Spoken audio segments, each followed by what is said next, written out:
It's a Gnarly Country exclusive. I've got the legendary Joe Peters. What's happening, buddy? Are you on a cool tractor? What are you doing right now? Yeah, we're here in Bakersfield. I got a project going on down here, and I'm just kind of sitting in the truck supervising right now. So, Attaboy. yeah. Well, so we do mornings at 1037 Outlaw in Bakersfield. Yes, sir. Beautiful. And so we've only been there a couple months, but it's relatively new. But I think I need to start getting some Joe Peters on the air there. Man, I tell you, those guys are doing such a good job. You know, they're getting some good publicity lately, and having you on there, man, just helps out everything. I hope so. I hope so. And well, one of the main things I want to talk to you about is that May 6th, you're going to be at Boots in the River, and you can buy your tickets at gnarlycountry.com, but it's you and Living Austin, JJ Brown. And have they told you yet that you were actually playing in the river, or how does that? Because I'm not sure. They told us to bring floaties. I don't know what they're referring to, but this is the first. It's the first time getting to play up there with all these guys. I played with them all individually, but all of one big old group. And I've heard a lot of good things about this venue, so I'm excited about it. It's going to be a good time. Leaving Austin and JJ, man, those guys they're so much fun. So it's going to be a good time. Well, I think you'll be able to multitask. So you're on stage playing.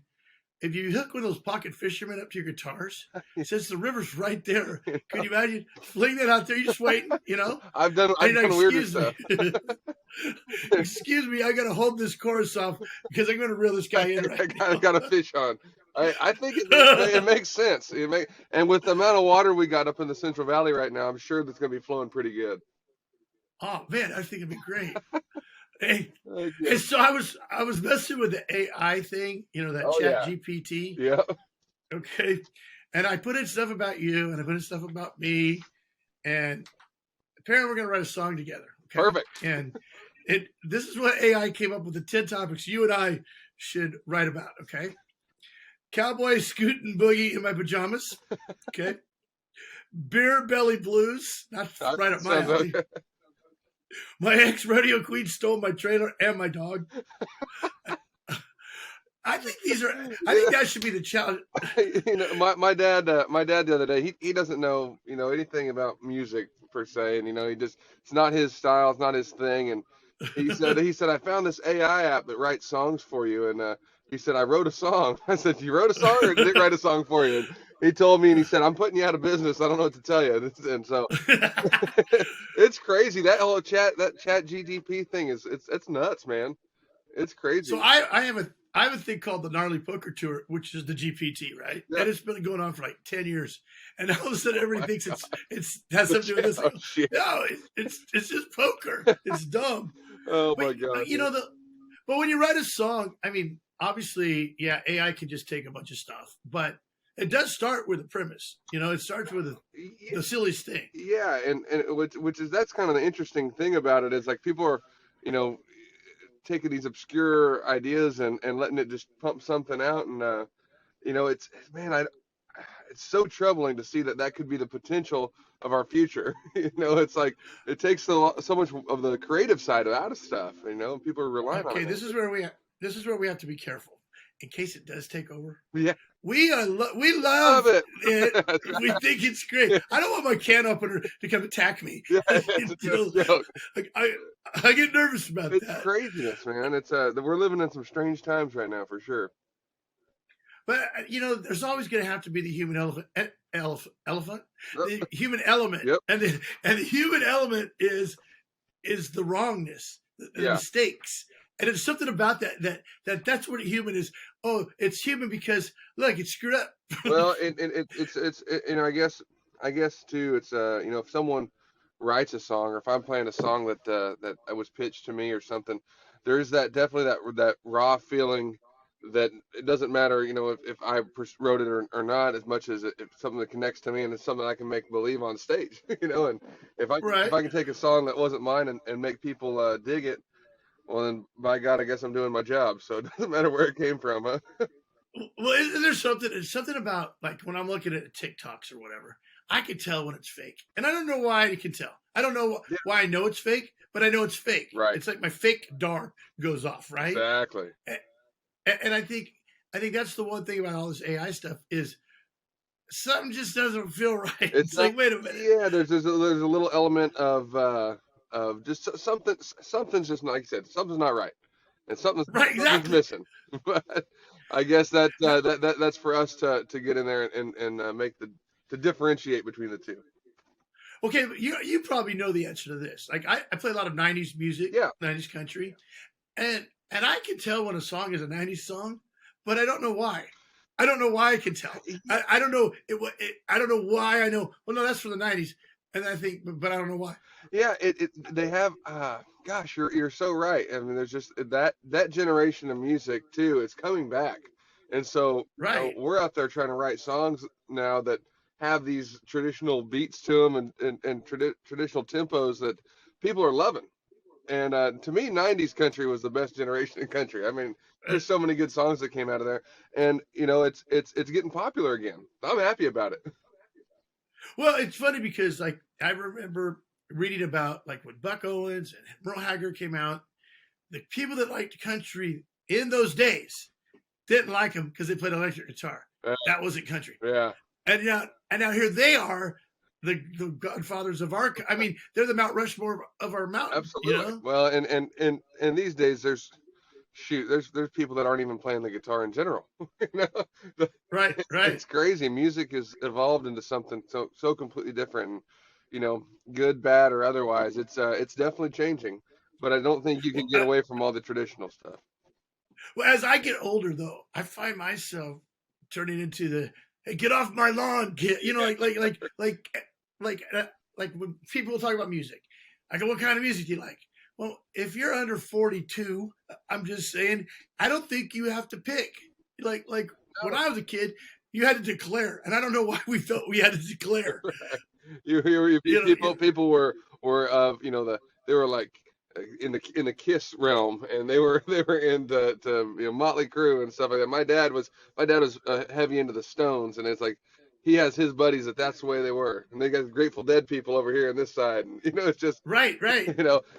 these days everything I think it's because there's so many new artists and so many new songs coming out constantly that there is no sticking to that realm. It's everything is you're just immersed in so much different stuff. You got no choice but to hear it all. I was talking to this guy the other day, and he loved the Rolling Stones, and so he hates the Beatles. Yeah. And I go, Do you really hate the Beatles, or did you just take a stand, and that's why you're doing it? He goes, yeah, I think I did. I think I took a stand, and so I was just anti-Beatle because I was a Rolling Stone fan. And I go, see how weird that is? That doesn't make any sense. I'm hoping I have some fans like that at some point, or some point. Yeah. But I only like Joe Peters. That's it. I'm going to Boots River, and when Joe Peters done, I'm swimming away. you're hopping in the river and floating down. Oh god, I am excited about that show. Well, do you have a name for the Joe Peter fans? What I don't know. It could be. There's been some interesting ones over the years. I don't know if I can say them. Right. But well, we're very. I tell you what, we're happy that we got fans in general. How about the Joe Peter greeters? That's exactly right. I can have a lot of fun with my name. I will say that much. Right. Yeah. No. Well, I was looking up your bio, and I looked up Joe Peters, and apparently there's a plumber in Colorado, yeah. and then there's a dentist up in Sacramento. There's a couple of us. This guy gets around. There's actually another Joe Peters in Bakersfield too. I got to run into him one time. That was interesting. But it's it's crazy. There's another Joe Peters that plays music, and he plays this folk style, Yes, crazy. I saw him. Songwriter. He's a songwriter for the '60s folk. And every once in a while, I'll get and he's playing somewhere, and someone will tag the wrong Joe Peters in the post, and all of a sudden I'll be playing up north somewhere. There's a Gnarly Charlie in Florida, and unfortunately, he passed away 2 years ago. Oh, now, wow. prior to that, we got each other on Facebook. And like, if I had Garth Brooks say, "Hey, this is Garth Brooks, listen to Gnarly Charlie," I would send it to him and let him play it on his radio show. I didn't care. No. But then when he died though, everybody called me or like goes to my Facebook. he was a great guy, or I knew he was overweight, Oh, or geez. or it doesn't surprise me at all. Oh my gosh, man! You would think that Gnarly Charlie would be such a unique name, but I guess someone out there had the No, same idea as well. apparently, apparently not. God, dude. All right, Joe, we got a few more songs here that we have to think about. How about the Honky Tonk Hangover, Tractor Tramp Stamp? I kind of like that one. Oh, Truck Driving Dinosaur, and the Mullet Rock Anthem. I really like that one. the Mullet Rock Anthem. I'm telling you, that should be the title of an album. That's what I'm thinking. You I'm know? thinking it's not mine. AI did it, so you can have it. Well, I say we're off to a good start here. I mean, this has got some I thought, potential. I have a lot of buddies that are country artists that I'm more of a muse. I just want like a 1/8 of the song. I want to hang out with you, get drunk, and come up with stuff. Exactly. That's half the fun of it. Well, I have a hard time writing music, like going and sitting in an office and writing a song Right. at 10 o'clock in the morning. And it just feels stuffy to me. It just doesn't feel right. Like I do my best writing at 2 o'clock in the morning, you know, Yeah. half lit. That's when I come up with my best ideas. And that's when I got Jumping out of the shower, writing something down. exactly right. Exactly right. Well, so I do a radio show. So I go around every day. I'm looking for things that I could talk about because, and it's different than a songwriting because you're looking for things I can write a song about. Mine are more like, hey, that's a funny topic where people are going to have different opinions. I think I'll write that down. Absolutely. And I'm thinking some of these things might transfer over to songs once you get embedded, you know? Well, I mean, yeah, it's so weird. I guess that all comes down to your perspective on it. You know, I'll hear some things that people say, and you know, they're meaning it one way, and I just interpret it a completely different different direction. And I guess it's probably the same thing with you. You know, you're seeing stuff that people wouldn't think is newsworthy or worth talking about, but you look at it as an opportunity. Okay, wait, as a country music songwriter, would you say that what you just said about the perspective? Is that like a song is this, and all of a sudden is the bridge the different perspective where it goes to it switches gear? Yeah, Is that I think right? I think that gives. I think if you use that, I wrote one this weekend actually where it does have kind of a little plot twist in it, if you will, and it happens there in the bridge. It doesn't always have to be that way per se. I just kind of the song worked out that way, but you Right. know I I think there is no great 100% correct way to write a song, and I think you just got to be open to Right. that opportunity. For example, in that particular song I was writing, it just set itself up for that little twist in the bridge. So we threw it in there, and it worked out pretty good. But it doesn't happen like that all the time. Well, you touched on something you said about if you get on stage and people can react to it or feel something, because that's really Yeah, a song is like your baby. You make these things, but it's about making a connection in some way, right? 100%. And a lot of times we, you know, we'll write something that would seem abstract to us, or we think, man, I don't know how people are going to react to this one, or maybe they won't interpret it the same way.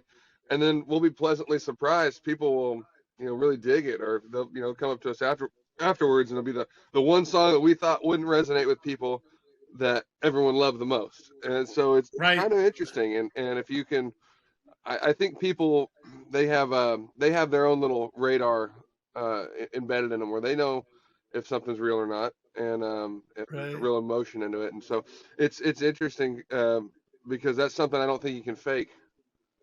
And so when we put songs out there that people do resonate with, it's like, man, we're on the right track.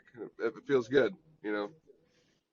Well, I saw you and Austin play at Outlaw Tavern Yeah, in Clovis, and you guys were doing a guitar pull, and it's weird because that's where you really get to see the artist kind of, you know, you're not playing your song, but you're also talking and you're being real with the audience. yeah. It's a different vibe, It is, you and know. it's the I got asked the other day if I like to play big shows better than the acoustic songwriting rounds and stuff, and I'm so torn on that because especially if I have a new song, I love those acoustic intimate moments because I can explain it, I can set it up, Right. connect with the crowd, let them know what's going on, and it gives the people an opportunity to really hear something about it. It gives them a little additional connection to it, but they're tough. Those those rooms can be tough sometimes, especially if the crowd's not there to really hear music. Sometimes people just, Oh, it's you're vulnerable oh for gosh, man, you, sure. you just got to be able to keep your head down and get to work. But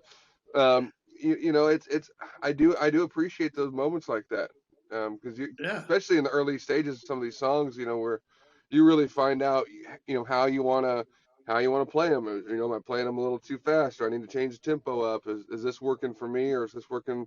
Do I need to change up my style on it? And so those little rooms are super important to play in. Well, my only advice, I feel like I need to give you advice, but Yeah. my only advice for you would be as you go through this process, man, don't forget to enjoy it.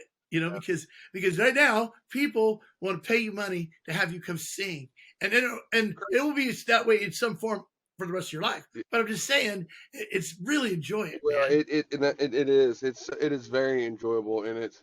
Uh, I was talking with the guys. We had a weekend off. It was the first one in quite some time, and I told the guys, I said, man, I didn't appreciate a weekend sitting around more than I have now. But at the same time, I I love doing what I do so much too. So Right, it's right. just life is good right now. We're having a lot of fun no matter what we're doing. I like doing morning radio, but I hate getting up for morning radio. I'm not But a I like morning doing person. God, I am not a morning person. I don't know how you guys do it. Not very well. it. I drink a lot of coffee, and if I stay up and I've been drinking, I won't go to sleep because it's like I don't think I get up. Yeah. Oh Go to gosh, man. 3 hours. That, Then you have that run to the finish line. 10 o'clock. I'm going to take a nap. yeah, well, God, man, we had some moments. We were playing in Arizona last couple weeks ago, and we up at 5 in the morning and drove into Arizona and sound checked, and then got done playing at midnight, and then drove 4 hours down into Phoenix and had to sound check the next morning at 8 o'clock, and it's just you're dead. It's like this is not working right now, man. I bet you that took me a few days just to recover from that little trip right there. Oh, for sure. All right, you guys. You can see Joe Peters May 6th at Bluff Point Golf Course. If you want to buy tickets to Boots in the River, just go to gnarlycountry.com. The amazing Joe Peters, why he's working in his truck. Here we are. Loving it, man. Thank you for having me, buddy. This is Joe Peters, and you're listening to Gnarly Country.